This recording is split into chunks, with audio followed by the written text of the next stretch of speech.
అన్నమయ్య జిల్లా చిట్వేలు మండల కేంద్రంలో మానవత్వం మంటగలిపే పరిస్థితి ఏర్పడింది. ఆస్తి కోసం కన్నతండ్రిని ఓ కసాయి కొడుకు గొంతును చంపిన సంఘటన తీవ్ర కలకలం రేపుతోంది. అన్నమయ్య జిల్లా చిట్వేలు మండలం కేంద్రంలో నివసించే జల్లి వెంకట సుబ్బయ్య వృత్తిరీత్యా ప్రధాన ఉపాధ్యాయుడిగా పనిచేస్తూ జీవనం కొనసాగిస్తున్నాడు. ఆయనకు 2 కుమారులు, 1 కుమార్తె ఉండగా గత కొంతకాలంగా పెద్ద కుమారుడు ఆస్తి కోసం తండ్రితో గొడవలు పడుతుండగా 2 రోజుల క్రితం మరోసారి తండ్రి కొడుకుల మధ్య ఆస్తి వివాదం తలెత్తగా ఆగ్రహంతో ఊగిపోయిన పెద్ద కొడుకు తండ్రిని గొంతును చంపగా సోదరుడిపై సైతం కర్రలతో దాడికి పాల్పడ్డాడు. గత కొంతకాలంగా ఇలా వివాదాలు కొనసాగుతుండగా ఇటీవల తండ్రిని ఎవరు చూస్తే వారికి ₹1 కోటి మేర చిరాస్తులు ఇస్తానని పెద్ద మనుషుల సమక్షంలో వీలునామా రాసుకున్నారు. ఆ వీలునామా ప్రకారం పెద్ద కుమారుడు తండ్రిని కొద్ది రోజులుగా చూసుకునగా ఆ క్రమంలో తండ్రి పేరిట ఉన్న ఇంటిని సైతం తనకే రాసివ్వాలని బలవంతం చేస్తూ తరచూ గొడవ పడుతుండగా ఈ క్రమంలోనే చిన్న కుమారుడు తండ్రిని చూసుకోలేనప్పుడు ఆస్తిని తనకు ఇవ్వాలని కోరగా ఆగ్రహించిన పెద్ద కుమారుడు క్షణికావేశంలో తండ్రిని హతమార్చగా ఈ ఘటన స్థానికంగా తీవ్ర చర్చనీయాంశంగా మారింది. కాగా ఘటనపై చిన్న కొడుకు జల్లి జగదీష్ కుమార్తె జ్యోతి చిట్వేలి పోలీస్ స్టేషన్ లో ఫిర్యాదు చేశారు. దాంతో ఘటనపై కేసు నమోదు చేసిన పోలీసులు విచారణ ప్రారంభించారు.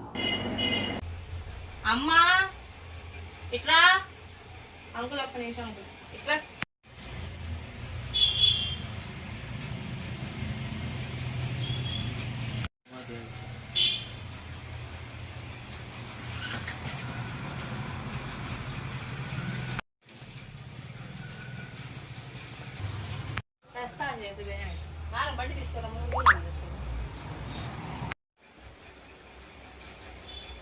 అమ్మా.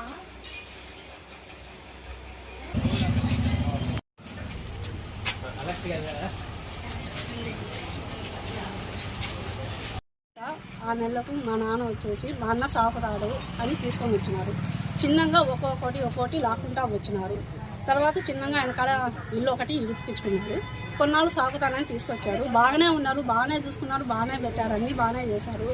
తర్వాత కరోనా ముందు చిన్నగా గొడవ జరిగాయి. పెన్షన్ డబ్బులు చిన్నగా ఒక గొడవ జరుగుతూ వచ్చింది. చివరికి ఇంట్లో నుంచి పంపించేసినారు. ఇంట్లో పంపించినాక ఆస్తి ఆయన దగ్గర పెట్టుకున్నారు, వాళ్ళ దగ్గర పెట్టుకున్నారు. తర్వాత 4 ఏళ్ళ తర్వాత 5 ఏళ్ళకు మళ్ళీ మా నాన్న వచ్చి ఆస్తి అడిగినాడు. ఆస్తి అడిగినప్పుడల్లా ఆ ఇల్లు వస్తేనే మా ఇంట్లోకి రండి, లావతే రావద్దు, బయటకు వెళ్ళిపో, నువ్వు ఏమన్నా కింద పడితే ఎట్లా, నేను చూసుకునేదిగా మంచం మన వల్ల నేను చూసుకునేది లేదు అంటా వచ్చినారు. సర్లే అని మేము గమ్ముకుంటా వచ్చినాము. ఆయన సర్దు చెప్తానే వస్తానే ఉన్నాం, సర్దుకో ఎక్కడో చోట ఉండు అని. అట్లాగే జరుగుతూ వచ్చింది, కాలం గడిపింది. తర్వాత చివరికి ఒకరోజు పంచాయతీ చేశాము. 6 మాసంలో పంచాయతీ చేసినప్పుడు ఆస్తి ఇస్తామని ఒప్పుకున్నారు. ఆస్తి ఇస్తామని ఒప్పుకున్న నెలకే మళ్ళీ మా అందరి మీద కోర్టు నోటీసు, పంచాయతీకి వచ్చిన పెద్దల మీద, మా మీద, అందరి మీద తిరిగి కోర్టు నోటీస్ వేశారు. అలా 2 నెలలు కాలం గడిచింది. ఇప్పుడు చివరికి మళ్ళీ ఆస్తి అడగడానికి మా నాన్న మా ఆయన నిన్న వచ్చినారు. వాళ్ళు ఊళ్ళో లేరు, ఈరోజు ఉదయం వచ్చినారంట. ఉదయం రాగానే మా నాన్న మా అన్నని తీసుకొని వచ్చినాడు ఊళ్ళోకి. ఊళ్ళో వాళ్ళిద్దరు గొడవ పడతా ఉన్నారు. అక్కడ ఏం జరిగిందో, ఆయన ఎలా చనిపోయాడో నాకు తెలియదు. ఇప్పుడు నాకు ఆయన ఎలా చనిపోయాడో నాకు తెలియదు, అది చేస్తాడో నాకు తెలియదు. మా నాన్న ఎలా చనిపోయాడు అనేది నాకు ఇప్పుడు ఇద్దరు అన్నదమ్ములము. మా నాన్నగారు 74 సంవత్సరాలు వృద్ధుడైపోయాడు. మా నాన్నగారిని సాకుతానని చెప్పి మా అన్నగారు చెప్పారు. తర్వాత అలాగే నీ దగ్గర ఉన్నటువంటి స్థిర చరాస్తులన్నీ నా పేరుతో వీలునామా రాస్తేనే నేను నిన్ను సాకుతానని కోరగా మా నాన్నగారు అందుకు సంబంధించి ఒప్పుకొని సుమారు బంగారు, డబ్బు, ఇల్లు ఇట్లాంటివన్నీ దాదాపు ₹1 కోటి విలువ చేసే ఆస్తులన్నీ ఆయన పేరుతో వీలునామా రాశాడు. వీలునామా రాసిన తర్వాత ఇంటికి తన వద్దకు తీసుకెళ్ళి కొద్ది రోజులు బాగానే సాకి అవన్నీ తన సొంతం చేసుకున్నాడు. డబ్బు, బంగారం అంతా తన స్వాధీనం చేసుకున్న తర్వాత ఇంకా ఇంటిని కూడా బాడుకి ఇచ్చేసి ఆ బాడుకు కూడా తెచ్చి నా కట్టు అని చెప్పి అడిగాడు. ఆయనకు పెరాలసిస్ ఇట్లా ఉన్నాయి. ఏదో గవర్నమెంట్ తరఫున అప్పట్లో ₹1000 పింఛన్ వస్తున్నప్పుడు కూడా ఆ పింఛన్ కూడా నాకు తెచ్చి ఇవ్వమని కోరాడు. అప్పుడు మా నాయన ఉండి ఇప్పటికే నీకు బంగారు, డబ్బు అంతా ఇక అప్పచెప్పేశాను, ఇల్లు కూడా నీ పేరుతో రాసేసాను, కేవలం ఇల్లు నా స్వాధీనంలోనే ఉంది, అది తర్వాత నా తదనంతరం నీకే చెందినట్టు రాసిచ్చాను కదా, ఇప్పుడు నేను బాడికి తిన్నానంటే నేను చెప్పిన మాట వినాలా, నేను పెట్టింది తినాలా, ప్రతిదానికి నాకు అనగి మణిగి పడి ఉండాలని చెప్పి కోరాడు.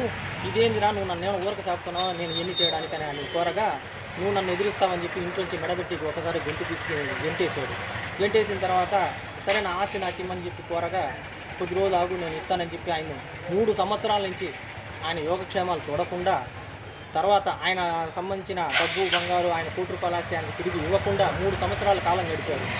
తర్వాత ఈరోజు వచ్చి నా డబ్బు నాకు ఇమ్మని చెప్పి గట్టిగా అడిగితే మాతో గొడవ పెట్టుకొని నేను మా నాన్నగారు సరే నేను ఒక్కడిని వెళ్తే నన్ను ప్రతిసారి నాతో గొడవపడి నన్ను ఇంట్లోంచి నెట్టేస్తున్నాడు, నువ్వన్నా వచ్చి మాట్లాడు, ఆ రోజు నీ సమక్షంలోనే కదా కోటి రూపాయల ఆస్తి మీ అన్నకు రాపిచ్చాను, ఈరోజు వచ్చి నువ్వు మాట్లాడు ఇప్పించు అని చెప్పి అంటే మా నాన్నగారు కోరితే సరే నేను వచ్చి మాట్లాడదామని మా అన్నకాడికి వచ్చాను. మా అన్న ఉండి నీకేం సంబంధం రా, నువ్వు ఎవడు నన్ను అడగడానికి, నా ఇంట్లోంచి పోరా అని చెప్పి నన్ను కూడా కర్ర తీసుకొని కొట్టడానికి వచ్చాడు. ఇంకా మా ఆయన్ని నువ్వు నన్ను వచ్చి డబ్బులు అడుగుతావా, నీకు ఎన్నిసార్లు చెప్పాలని చెప్పి మళ్ళీ గొంతు పట్టుకొని నులిమి నెట్టేశాడు. ఆ నెట్టేయడంలో ఆయన కింద పడిపోయి ప్రాణాలు పోగొట్టుకున్నాడు. ఈ విధంగా జరిగింది. దీనికి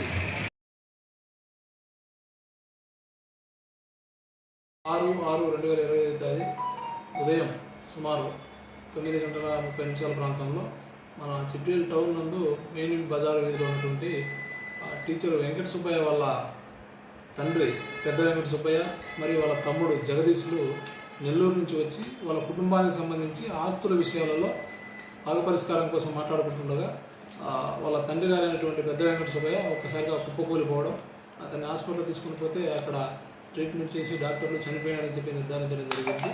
కాబట్టి భాగపంపకాలలో భాగంగా వాళ్ళ మధ్యలో బాగా డిస్ప్యూట్స్ ఉన్నాయి.